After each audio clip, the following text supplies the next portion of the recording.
Hello students, कैसे हैं आप सभी लोग। आई होप आप सभी बहुत अच्छे होंगे एंड मन लगाकर पढ़ाई कर रहे होंगे। तो चलिए फिर आज का लेक्चर स्टार्ट करते हैं। इस समय हम डिस्कस कर रहे हैं यूजीसी नेट एग्जामिनेशन जो जून 2025 में होने जा रहा है। इसमें जो कॉमर्स का पेपर 2 है, इसके प्रीवियस ईयर के क्वेश्चन हम लोग इस सीरीज में डिस्कस कर रहे हैं। एंड इस सीरीज में आज मेरा चौथा लेक्चर वीडियो है।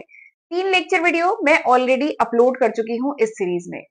एंड लेक्चर स्टार्ट करने से पहले ना एक बार ये इंपॉर्टेंट इन्फॉर्मेशन है, एक बार बता देती हूँ कि ये सारे सब्जेक्ट है जो मैं आज की तारीख तक अपने चैनल पे अपलोड कर चुकी हूँ। सबकी सेपरेट प्लेलिस्ट मेरे चैनल पे बनी हुई है, ठीक है। एंड आप देखेंगे यही तो सिलेबस है यूजीसी नेट एग्जामिनेशन में कॉमर्स सब्जेक्ट का। कुछ टॉपिक और है बट मैक्सिमम इसमें कवर हो रहा है, तो आप इसकी हेल्प से पढ़ सकते हैं।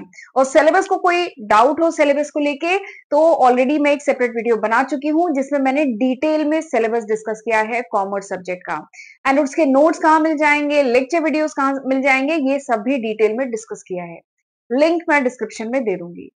तो चलिए लेक्चर स्टार्ट करते हैं, बट उससे पहले चैनल को सब्सक्राइब जरूर कर लीजिएगा। वीडियो पसंद आए तो लाइक करिएगा, शेयर करिएगा एंड कमेंट करके मुझे बताइएगा कि ये लेक्चर कैसा था, ठीक है। फीडबैक की बहुत जरूरत है। तो चलिए फिर आज का लेक्चर स्टार्ट करते हैं अपने पहले क्वेश्चन से। ये क्वेश्चन आया हुआ है दिसंबर 2018 में, ठीक है। एक चीज है, ये जो मैं क्वेश्चंस कवर कर रही हूँ ना, ये 2017-18 से लेके 2024 तक के क्वेश्चंस हम डिस्कस कर रहे हैं, ठीक है। तो ये दिसंबर 2018 में आया हुआ क्वेश्चन है। तो क्वेश्चन क्या कह रहा है कि विच one of the following statement defines the correct meaning of the term boundary spanning. आपको बताना है इन चारों टर्म में से कौन सा टर्म है जो डिफाइन कर रहा है इस टर्म को। बाउंड्री स्पैनिंग ये जो टर्म है इसको डिफाइन करने वाला इन चारों में से कौन सा पॉइंट है। तो ये क्वेश्चन ना आप तब कर पाएंगे when you have idea about this term boundary spanning. जब आपको बाउंड्री स्पैनिंग पता होगी तभी तो आप बता पाएंगे कि इन चारों में से कौन सा टर्म है जो डिफाइन करता है बाउंड्री स्पैनिंग, ठीक है। तो पहले मैं आपको बता देती हूँ बाउंड्री स्पैनिंग होती क्या है। देखिए, बाउंड्री स्पैनिंग किसी भी ऑर्गेनाइजेशन के कंटेक्स्ट में अपनी बाउंड्री के बाहर किसी ऑर्गेनाइजेशन से, किसी ग्रुप से, किसी इंडिविजुअल से इंटरैक्ट करना, उससे रिलेशन बनाना, ठीक है, ताकि कुछ नॉलेज शेयरिंग हो पाए, कुछ कोलैबोरेशन हो पाए। This is called boundary spanning. यानी अपनी बाउंड्री के बाहर एक्सटर्नल पार्टीज जो है उनसे कॉन्टैक्ट करना, दिस इज बाउंड्री स्पैनिंग। देखिए मैंने यहाँ पे लिखा है बाउंड्री स्पैनिंग किसी बिजनेस ऑर्गेनाइजेशन में क्या है। This is a act of connecting with people, group and organisation outside of one's team and department. यानी आप अपनी टीम, अपनी डिपार्टमेंट, अपनी बाउंड्री के बाहर किसी ऑर्गेनाइजेशन, किसी ग्रुप, किसी लोगों से कनेक्ट करते हैं ताकि आप इंफॉर्मेशन शेयर कर सके। आप रिलेशनशिप बिल्डिंग करते हैं ताकि आप इंफॉर्मेशन एक्सचेंज कर सके, रिसोर्स एक्सचेंज कर सके, नॉलेज शेयरिंग हो पाए, आगे चल के कोलैबोरेशन हो पाए एंड इससे प्रॉब्लम सॉल्व करने में हेल्प मिलेगी। तो इसी को कहा जाता है बाउंड्री स्पैनिंग, यानी अपनी बाउंड्री के बाहर जाके लोगों से कनेक्ट करना। तो बताइए इसमें से कौन सा पॉइंट सही होगा। पहला पॉइंट कह रहा है, ए कह रहा है कि it refers to the obligation of individual, firm और institution to account for its activity and accept responsibility for them. तो ये तो एकदम नहीं है। अगला है boundary spanning refers to the process that help the organization and its employee to link with their external environment through a specific action and or function। इसमें यही बात तो कह रहा है कि बाउंड्री स्पैनिंग वो प्रोसेस है जो हेल्प करता है ऑर्गेनाइजेशन एंड उसके एम्प्लॉय को कि वो लिंक कर सके एक्सटर्नल एनवायरमेंट से किसी एक्टिविटी, किसी फंक्शन के थ्रू। तो यही तो है बाउंड्री स्पैनिंग, ठीक। बट अगला पॉइंट पढ़ लेते हैं। It refers to the science of moral principle and rule of conduct. क्या ये science of moral principle and rule of conduct है? नहीं। It refers to the multiculturalism management. नहीं, ये भी नहीं है, ठीक है। तो ये पॉइंट भी नहीं है। तो यानी आपको समझ में आ गया होगा option B is the correct answer, ठीक है। बाउंड्री स्पैनिंग क्या है? अपने ऑर्गेनाइजेशन से बाहर लोगों से, ग्रुप से, ऑर्गेनाइजेशन से कनेक्ट करना, दिस इज बाउंड्री स्पैनिंग। चलिए अगला क्वेश्चन देखते हैं। अगला क्वेश्चन क्या है? The industrial policy 1956 has been prompted by which combination of the following development. तो आपको बताना है जो इंडस्ट्रियल पॉलिसी रेजोल्यूशन आया था 1956 में, इट इज प्रॉम्प्टेड बाय मतलब किस चीज से प्रेरित हुआ था, ठीक है। जो इंडस्ट्रियल पॉलिसी रेजोल्यूशन आया था वो किस चीज से प्रॉम्प्ट हुआ था या किस चीज से प्रेरित हुआ था। 4 ऑप्शन दिए गए हैं, 4 आइटम आपको दिए गए हैं, फिर उसके बाद इसमें से सही बताना है। ये भी दिसंबर 2018 का आया हुआ क्वेश्चन है। ठीक, इसमें पहला पॉइंट लिखा है कि adoption of constitution of India, अगला है इम्प्लीमेंटेशन ऑफ इकोनॉमिक पॉलिसी, अगला है acceleration of economic growth and industrialisation, अगला है availability of sufficient fund for investment in public sector. ठीक है, ये 4 पॉइंट आपको दिए हैं, आपको बताना है ये जो इंडस्ट्रियल पॉलिसी आई थी 1956 की, ये किससे प्रॉम्प्ट हुई थी, किससे प्रेरित हुई थी। तो आपको मैं सबसे पहले थोड़ा सा इंडस्ट्रियल पॉलिसी रेजोल्यूशन जो 1956 में आया था उसके बारे में पहले थोड़ा सा बता देती हूँ, फिर आप खुद ही इसका आंसर बता देंगे। ठीक है, तो ये जो इंडस्ट्रियल पॉलिसी रेजोल्यूशन आया था इंडिया में, this is promoted by prime minister, उस समय के जो प्राइम मिनिस्टर थे श्री जवाहरलाल नेहरू, इनके द्वारा प्रमोट किया गया था, इनकी प्लानिंग की जो टीम थी उनके द्वारा प्रमोट किया गया था। और इंडिया का जो second 5 year plan, 5 year plan तो पढ़ा होगा इकोनॉमिक्स में, तो सेकेंड 5 ईयर प्लान का ये एक बहुत इंपॉर्टेंट पार्ट था। ठीक है, 5 ईयर प्लान थे, तो दूसरा जो 5 ईयर प्लान था जो 1956 से 61 का तक था, तो सेकेंड 5 ईयर प्लान का बहुत ही इंपॉर्टेंट पार्ट था ये इंडस्ट्रियल पॉलिसी रेजोल्यूशन 1956। एंड इसके अकॉर्डिंग क्या पर्पस था कि एक मिक्स्ड इकोनॉमी को इस्टेब्लिश किया जाए, ये इस 5 ईयर प्लान का पर्पस था। ठीक है, अब ये जो आईपीआर है, इंडस्ट्रियल पॉलिसी जो आई थी, industrial policy resolution 1956, it is prompted by, या कह लीजिए इसका ये क्यों आई, तो इसके पीछे कुछ मतलब फैक्टर्स हैं जिनकी वजह से आई। तो सबसे पहला है कि 1950 में क्या आया था, constitution of India, Indian constitution आया था 1950 में। ठीक है, तो this is the first reason. दूसरा क्या है, इकोनॉमिक प्लानिंग इंप्लीमेंट की गई थी, implementation of economic planning. And तीसरा factor which prompted the industrial policy resolution 1956, तीसरा फैक्टर था अवेलेबिलिटी ऑफ सफिशिएंट फंड, फिर सफिशिएंट फंड थे ताकि पब्लिक सेक्टर में इन्वेस्टमेंट और किया जा सके। तो ये 3 फैक्टर्स थे, ठीक है, जिसकी वजह से आईपीआर 1956 आया था, इंडस्ट्रियल पॉलिसी रेजोल्यूशन 1956 आया था। एंड उसका पर्पस ये था, ये जो थर्ड पॉइंट है ना, ये इसका पर्पस था ताकि इकोनॉमिक ग्रोथ एक्सेलरेट हो और इंडस्ट्रियलाइजेशन हो। ठीक है, तो यहाँ पे क्या पूछा गया है कि आईपीआर 1956 इज प्रॉम्प्टेड बाय, यानी ये किससे प्रेरित था, तो क्योंकि कॉन्स्टिट्यूशन ऑफ इंडिया अडॉप्ट हुआ था, इंप्लीमेंटेशन इकोनॉमिक प्लानिंग इंप्लीमेंट हुई थी, एंड सफिशिएंट फंड था कि इन्वेस्टमेंट किया जा सके पब्लिक सेक्टर में।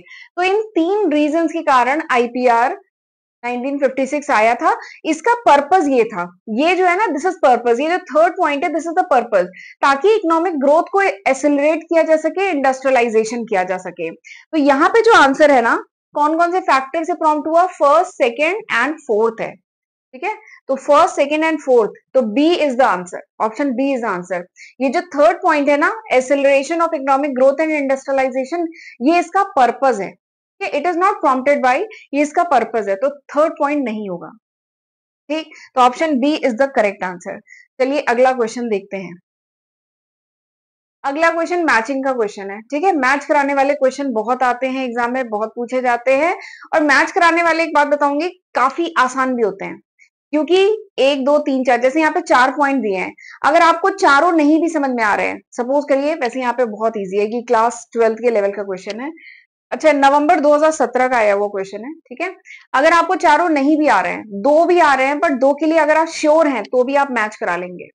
देखिए यहाँ पे क्या है, लिस्ट 1 एंड लिस्ट 2 को मैच कराना है। लिस्ट 1, ये लिस्ट 2 क्या क्या है, economic environment, political and government, social cultural environment, demographic environment. ठीक है, ये दिया है, एंड लिस्ट 2 में ये आइटम्स दिए हैं। ठीक, हमें चलिए नीचे शुरू कर लेते हैं। हमें डेमोग्राफिक एनवायरमेंट के बारे में तो अच्छे से पता है। डेमोग्राफिक एनवायरमेंट मतलब एनवायरमेंट, जो पॉपुलेशन है उसको जब हम एज, जेंडर, इनकम, एजुकेशन, इन बेसिस पे जब डिवाइड करते हैं तो that is called demographic environment. ठीक है, तो यहाँ पे डेमोग्राफिक एनवायरमेंट बताइए किससे मैच होगा, एथिकल इशू से, trade and transport policy environment से, या economic stratification of population, population का इकोनॉमिक स्ट्रेटिफिकेशन यानी डिवीजन किया गया है। तो हाँ, यही तो होता है डेमोग्राफिक एनवायरमेंट में। तो डी किससे मैच हो रहा है, थर्ड से। तो बताइए डी थर्ड से कहाँ मैच हो रहा है, ये मैच हो रहा है। ठीक है, तो हमें पहले ही समझ में आ गया कि option A is the correct answer, क्योंकि मैं इसके लिए तो श्योर हूँ, तो मुझे समझ में आ गया है कि ऑप्शन ए यहाँ पे करेक्ट आंसर है।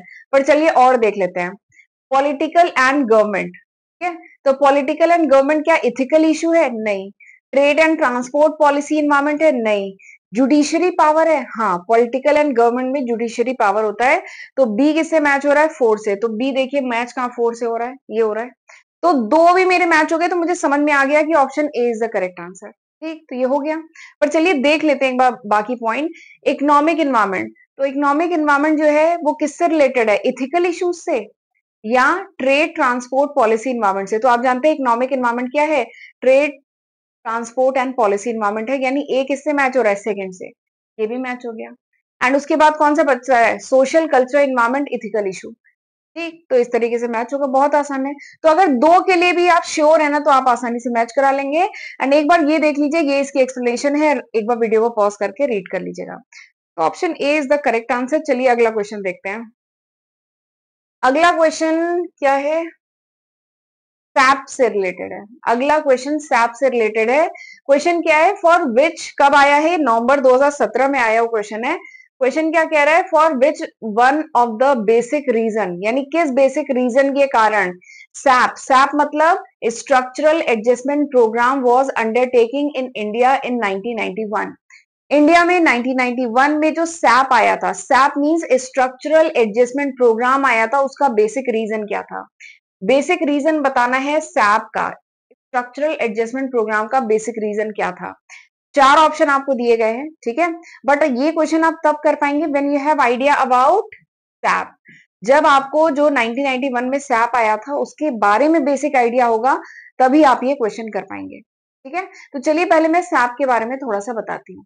ठीक, सैप का फुल फॉर्म क्या है? स्ट्रक्चरल, देखिए 1991 में बहुत सारे, 1991 में आप जानते हैं एलपीजी, लिबरलाइजेशन, प्राइवेटाइजेशन, ग्लोबलाइजेशन का कॉन्सेप्ट आया था।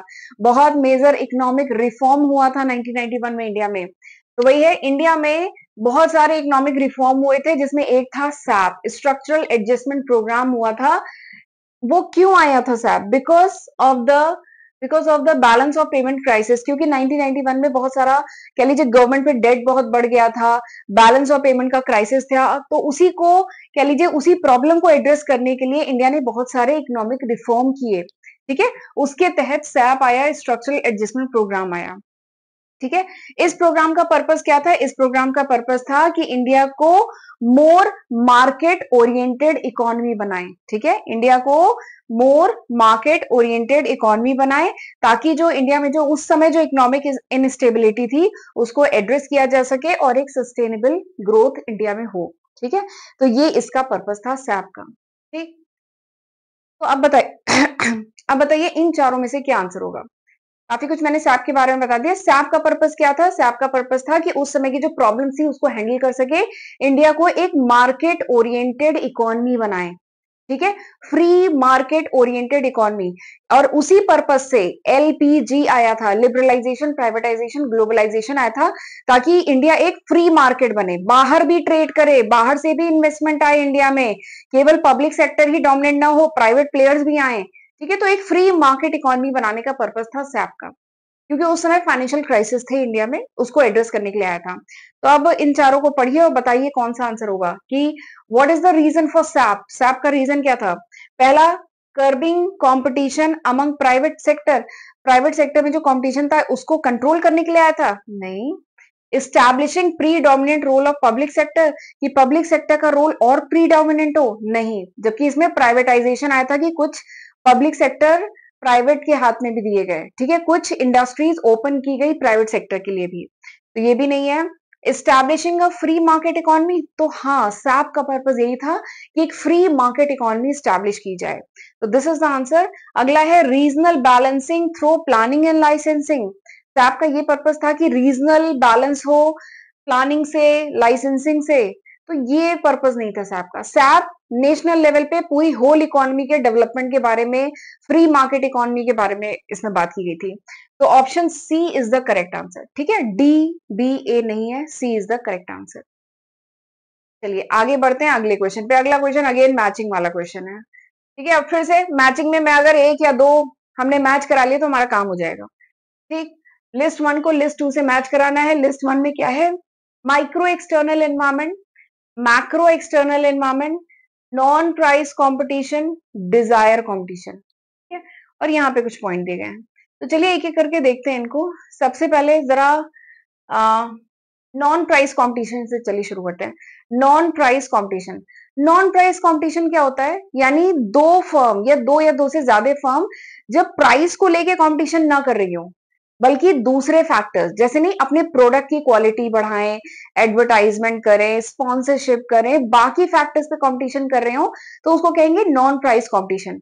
बट अगर दो फर्म प्राइस को लेके कंपटीशन कर रहे हैं, एक ने 9 रुपए रेट रखा, एक ने 8 रखा, एक ने 8 कर दिया, दूसरे ने 7 कर दिया, ठीक है, तो ये प्राइस को लेके जब वॉर करे तो वो प्राइस कंपटीशन है।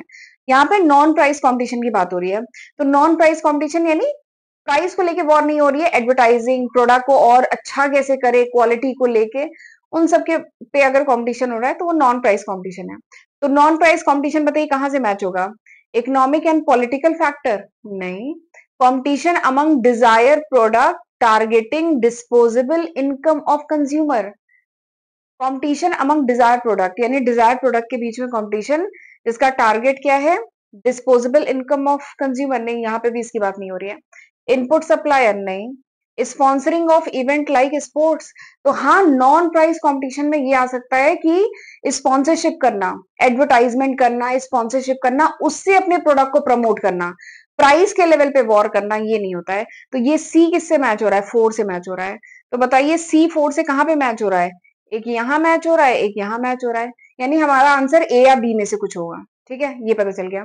चलिए अगला देखते हैं हम, ऊपर से अब शुरू करते हैं। Micro external environment. Micro external environment क्या होता है? देखिए, एक्सटर्नल एनवायरमेंट यानी इंटरनल नहीं, बाहर का एनवायरमेंट, ठीक है। माइक्रो एक्सटर्नल एनवायरमेंट यानी बाहर के वो फैक्टर जिनका इमीडिएट इंपैक्ट पड़ता है ऑर्गेनाइजेशन पे। जैसे ऑर्गेनाइजेशन के जो कस्टमर हैं, जो सप्लायर्स हैं, ठीक है, जो क्रेडिटर हैं, वो सब किस में आते हैं? माइक्रो एक्सटर्नल एनवायरमेंट में, क्योंकि ये बाहर का पार्ट है बट ये माइक्रो है, इंडिविजुअल लेवल पे है। कंज्यूमर, हाँ, कंज्यूमर भी हो सकते हैं, सप्लायर भी हो सकते हैं। तो बताइए इसमें से क्या होगा? इनपुट सप्लायर होगा। ये माइक्रो एक्सटर्नल एनवायरमेंट है। तो ए किससे मैच होगा? थर्ड से मैच होगा। तो ए थर्ड से कहां पे मैच हो रहा है? ये, यानी मुझे पता चल चुका है कि आंसर क्या है, option A is the correct answer. पर अभी चेक कर लेते हैं, एक और करते हैं। मैक्रो एक्सटर्नल एनवायरमेंट क्या है? ये भी एक्सटर्नल एनवायरमेंट है, यानी बाहर का एनवायरमेंट, लेकिन मैक्रो है, यानी अनकंट्रोलेबल बाहर के फैक्टर्स जिनका ऑर्गेनाइजेशन पे इंपैक्ट पड़ता है, वो क्या होते हैं? Macro external environment. जैसे इकोनॉमिक, जैसे पॉलिटिकल फैक्टर, ठीक है, ये बाहर के फैक्टर्स है जिनका ऑर्गेनाइजेशन फर्क पड़ता है, macro external environment. Economic and political factor हो सकते हैं, ठीक है, अनकंट्रोलेबल होते हैं। तो बी किससे मैच हो रहा है? 1 से। तो बी देखिए 1 से यहाँ पे मैच हो रहा है, तो ठीक है, हमारा चेक हो गया। Option A is the correct answer. और ये जो डिजायर्ड कॉम्पिटिशन है, ये है डिजायर्ड। डी किससे मैच होगा? सेकंड से, ठीक है। नवंबर 2017 का आया हुआ क्वेश्चन है, तो इस तरीके से किया जाएगा। चलिए अगला क्वेश्चन देखते हैं। अब अगला क्वेश्चन हम अगले लेक्चर में देखेंगे, ठीक है। आज हम यहीं तक रखते हैं। एक एक लेक्चर में मैं थोड़े कम क्वेश्चन डिस्कस कर रही हूँ, क्योंकि काफी स्टूडेंट मुझे कमेंट सेक्शन में लिख रहे हैं कि मैम वीडियो आपके बहुत लेंथी होते हैं। मुझे बहुत कमेंट मिलते हैं कि मैम आपके इतने लेंथी लेंथी वीडियो होते हैं, थोड़े शॉर्ट बनाया करिए। तो एक एक वीडियो में मैं कम क्वेश्चन डिस्कस कर रही हूँ, ताकि आप 15 मिनट का टाइम, 15 मिनट का होगा शायद ये वीडियो, तो 15 मिनट का टाइम लगा निकाल के आप कभी भी इन वीडियोस को देख सकते हैं, ठीक है। तो आगे के क्वेश्चन हम अगले लेक्चर में वीडियो करेंगे। और आपको क्या करना है, चैनल को सब्सक्राइब कर लीजिएगा अगर अभी तक नहीं किया है तो। वीडियो को लाइक, कमेंट एंड शेयर करना मत भूलिएगा। ओके, तो चलिए फिर मिलते हैं अगले लेक्चर वीडियो में। तब तक अपना ध्यान रखिएगा। God bless you.